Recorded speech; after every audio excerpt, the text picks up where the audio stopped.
Allora, eccoci ritornati. Prima di parlare la parola a Masiero volevo sentire un attimo il professor Dal Paus perché alla luce di quanto era emerso sono venute fuori due questioni. Da una parte di nuovo l'urgenza e l'importanza di dare prosecuzione a un'opera già in essere, l'idrovia, di cui lei è bene a conoscenza, ha insistito più volte e tutto. Dall'altra il problema che si ripresenta in due variabili peraltro, di una diga. Si parla più volte di dighe, infatti volevo anche riuscire a fare un collegamento con il direttore della CIE di Padova che si occupa di un altro consorzio di bonifica, in modo particolare Brenta, bonifica Brenta, perché là si parla, lui aveva parlato tempo addietro di un altro tipo di diga più a monte. Allora, qui una diga a valle che va a creare un discorso, insomma, i cittadini non ci capiscono più niente, perché dicono ma cosa è utile, cosa è importante fare? È vetusta l'idea, il progetto dell'idrovia, ha ragione chi sostiene i detrattori, ci sono interessi economici dietro il discorso di questa diga perché poi ci sarebbe un porto offshore, qualcosa del genere, no? Che si verrebbe a creare, non lo so, la butto là, con quali imprese coinvolte. Lei dal punto di vista proprio scientifico che cosa vede?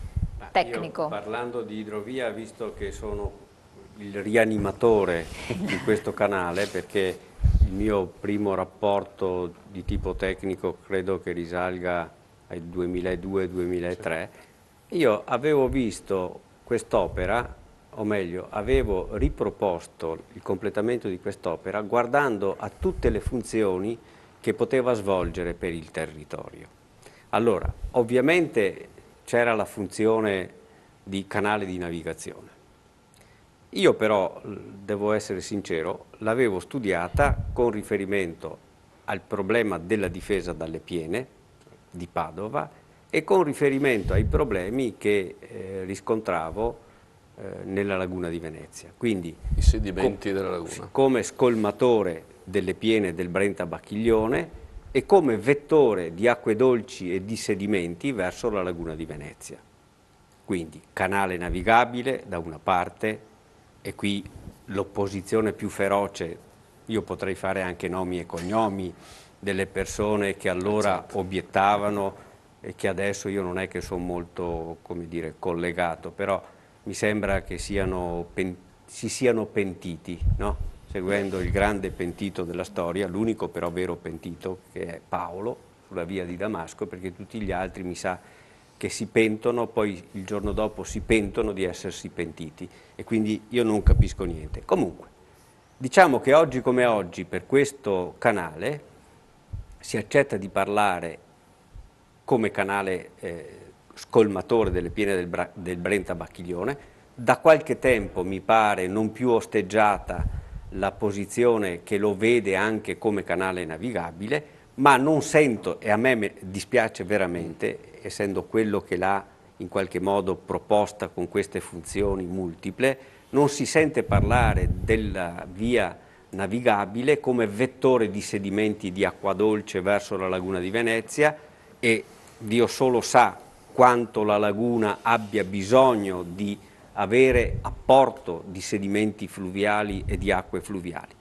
E non se ne sente parlare come elemento ambientale di grandissimo valore, secondo me, perché mentre una strada taglia un territorio e lo divide, una via d'acqua è elemento, secondo me, di ricomposizione territoriale, se attorno a questa via d'acqua si usa il territorio nel modo dovuto. Certo che se poi si cede sempre alla speculazione, Un altro discorso. siamo messi E uno male. sbarramento nella diga invece a valle? Ma io, diciamo, non mi considero un ambientalista verdista, come dicevo tempo fa.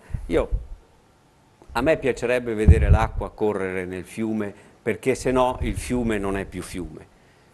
Penso al Piave, ma penso anche al Brenta. Secondo me bisogna che ci sia un ripensamento anche nelle utilizzazioni che si sono date nel passato con molta leggerezza per derivare acqua dal fiume. Il fiume può ovviamente svolgere questo servizio, deve svolgere questo servizio perché è importante, ma bisogna anche qua che l'uomo conceda questo servizio in modo ragionato, in modo da non snaturare il fiume. perché se noi snaturiamo il fiume poi paghiamo delle conseguenze che non sono solo quelle che tutti possiamo constatare di poca acqua o di nessuna portata che fluisce nella parte bassa del corso d'acqua, ma dobbiamo sommare a questo tutta una serie di fatti che sono più difficili da capire, ma che in realtà un tecnico conosce bene, che sono legati alle variazioni morfologiche che noi, modificando drammaticamente il regime di un corso d'acqua, produciamo per l'alveo del corso d'acqua. Su tutto questo dobbiamo ragionare. Allora, se noi lasciamo ai fiumi una portata ragionevole, anche il problema della penetrazione del cuneo salino, che pure esiste, viene, come dire, attenuato e non occorre fare sbarramenti o cose di questo genere. Questa è una posizione. Poi ovviamente chi vuole utilizzare l'acqua del fiume fino all'ultimo litro, al secondo, evidentemente ha una posizione diversa, ma allora il confronto che deve esserci deve essere un confronto tecnico, perché una cosa che ho sempre osservato e che mi è dispiaciuta molto è che a una proposta tecnica supportata con i ragionamenti che sono propri della tecnica e che sono di tipo scientifico si contrappongono le chiacchiere, mentre bisogna contrapporre un ragionamento altrettanto validamente sostenuto dal punto di vista tecnico-scientifico, perché solo così ci può essere confronto. E invece il confronto non sussiste, in quanto da una parte ci sono solo chiacchiere, e per lo più chiacchiere. Ahimè, se uno va su all'incile del canale Brentella di Pederobba, legge una lapide attribuita la frase a Fra Giocondo. La prima parte dice: tanti che varda, pochi se ne intende. Noi oggi potremmo dire: tanti che parla, pochi se ne intende. E poi che fatto? Tutti vuol dar l'ammenda, tutti vogliono dire la loro. Ritorniamo in un ambito più ragionevole. Ciascuno di noi deve amare il proprio mestiere, essere felice di fare il proprio mestiere soprattutto, e invece ciascuno di noi è soprattutto felice quando fa il mestiere degli altri. Quando fa i propri interessi, col proprio tornaconto. Presidente Salvan, rispondendo un po' a quanto è stato detto dall'altra parte, da chi riscontra delle problematiche di non poco conto, perché quello che ci ha presentato come analisi Masiero è preoccupante, quanto ha detto il professore è realistico. Sì, credo sia giusto anche fare delle precisazioni, comunque diciamo, io non voglio... deve farle a quanto proprio per delle precisazioni perché è giusto farle. Allora, quando parliamo di eventi meteorici su una cosa, quando parliamo di uso dell'acqua per gli usi ambientali o agricoli è un altro discorso. Prima di tutto non si fa una diga sul fiume, quindi quando viene usato il termine diga è un termine improprio, è una, come posso dire, una serie di paratoie che attraversano il fiume, mobili, uguali a quelle che sono state fatte nell'Adige, che sono state fatte nel Po e che funzionano benissimo. Quando si legge sul premesse al progetto, si facevano le premesse tecniche, non le ho fatte io, le hanno fatte i tecnici che hanno elaborato il progetto, e il motivo della loro premessa era: per ottimizzare l'utilizzo e la gestione del fiume nella sua complessità si potrebbe arrivare a un innalzamento di 1 metro. Punto. Questo comporta un adeguamento delle aggenature, comporta un adeguamento di tanti altri sistemi idraulici o manufatti idraulici che sono lungo l'asta o le aste dei fiumi interessati. Fatta questa premessa, poi si deve entrare in che cosa si vuol fare.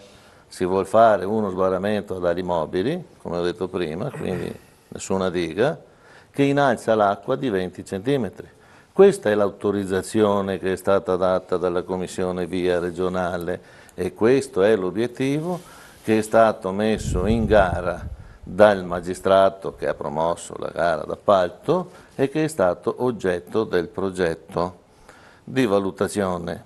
Oggi siamo fermi a quello stadio, non c'è nessun appalto affidato perché il magistrato sta aspettando che ci sia il pronunciamento del TAR, quindi non siamo assolutamente in gara scusate, in appalto, eccetera. Quello che mi preme, chiedo scusa, la gara è stata fatta? La gara è stata fatta, la ditta è stata selezionata, ecco, ma i contratti non sono stati firmati, per essere questo. Ma si sa già quali sono quelle aziende coinvolte? Io certo, non so il certo, nome dell'azienda certo, perché non me lo ricordo, non lo Questa cosa è so. molto singolare, no? In Italia si fanno le cose, il progetto ha dei problemi, c'è un ricorso al TAR e l'ente appaltante che Il cosa ricorso fa? al TAR Fa non è... l'appalto, No, scusate. assegna la gara, mi Parlate chiedo tra scusa. che- Posso finire? Chiedo scusa, Masiero, lei è abituato a interrompere, guarda, devo interrompere o mi perché lasciate quando parlare lei- io mi alzo e me ne vado perché non mi piace questo. Io l'ho chiesto prima di poter parlare, se posso parlare bene, poi lei può criticarmi, può dire ma che dopo sono ribadisce Non c'è appunto- niente Sì, contro sì. di lei, può Presidente. dire quello che però- vuole, io vorrei finire il mio Prego, concetto. prego. Se poi la regia No, vuol prego, far prego. vedere anche Chiedo delle Sì, adesso scusa. vediamo le slide di supporto, se magari ce le mette Se in uno della volete regia farle così. vedere le slide dalla 13ª in poi, vediamo anche quali sono le aree interessate e quali sono i problemi. Comunque, il concetto che io voglio dire è questo. Si parla di un innalzamento, e queste sono le aree che hanno problemi di risalita del sale, quindi stiamo parlando di 40.000 ettari. Questo è i fiumi dove si raccordano sono 3, Brenta, Bacchiglione, Canal Morto, poi non si vede il canale di valle che è il quarto, tutti interessati da quest'opera. Poi se andiamo avanti vediamo ancora il problema del rilevamento del sale, che quindi qui lo vediamo arrivare fino a Ponte Longo, sono sempre analisi che sono state fatte dagli organi competenti. Se vogliamo andare avanti, un'altra slide, queste sono sempre che si riferiscono al sale, e questo è il cosiddetto sbarramento. Come si vede, vedete, per chi vede un po' c'è quel sbarramento verde, è un'ala mobile. Cosa succede? Quando l'acqua spinge si apre da sola, quando l'acqua non spinge più perché non cresce, si chiude, spinta dalla maggior altitudine dell'acqua che arriva dal mare. Quindi non c'è un impedimento, sono sorelle già fatte nell'Adige e nel Po, quindi mi secca quando si parla di dighe. Finisco per dire che tutto il territorio che è a monte di questo sistema è un territorio oggi nelle vicinanze che è a rischio di risalita del sale di 40.000 ettari e poi arriviamo ai 70.000 ettari con le altre zone in periferia. E risalita del sale vuol dire? Che cosa vuol dire che l'acqua, tutti non sappiamo, l'acqua dolce è più leggera dell'acqua salata. Allora in superficie abbiamo acqua dolce, in profondità acqua salata. Mancando acqua dolce, se non teniamo i fiumi carichi, i fossi carichi, le zone cariche di acqua dolce, un po' alla volta l'acqua salata riemerge, come è successo a Jesolo e al Cavallino, che adesso hanno fatto un acquedotto per portare l'acqua dolce alle aziende agricole. Questo è il rischio nella nostra zona, che fra qualche decennio ci troveremo con la risalita in superficie del sale. In alcuni punti c'è già, allora evitiamo questo. Ovviamente lo dobbiamo evitare con equilibrio, e l'equilibrio è quello di creare delle barriere che siano compatibili con la gestione ambientale. Allora, se parliamo di diga è una cosa, se parliamo di barriera è un'altra. Perfetto, quindi questo è il suo punto di vista. Allora, adesso sentiamo cosa ne dice Masiero, le do subito la parola, poi anche il professore, chiedeva la parola anche lei, professore. Adesso vediamo subito, devo andare in pubblicità perché ve l'hanno chiesta dalla regia urgentemente, quindi pubblicità pochi secondi, poi vediamo cosa ribadisce. Si prenda appunti.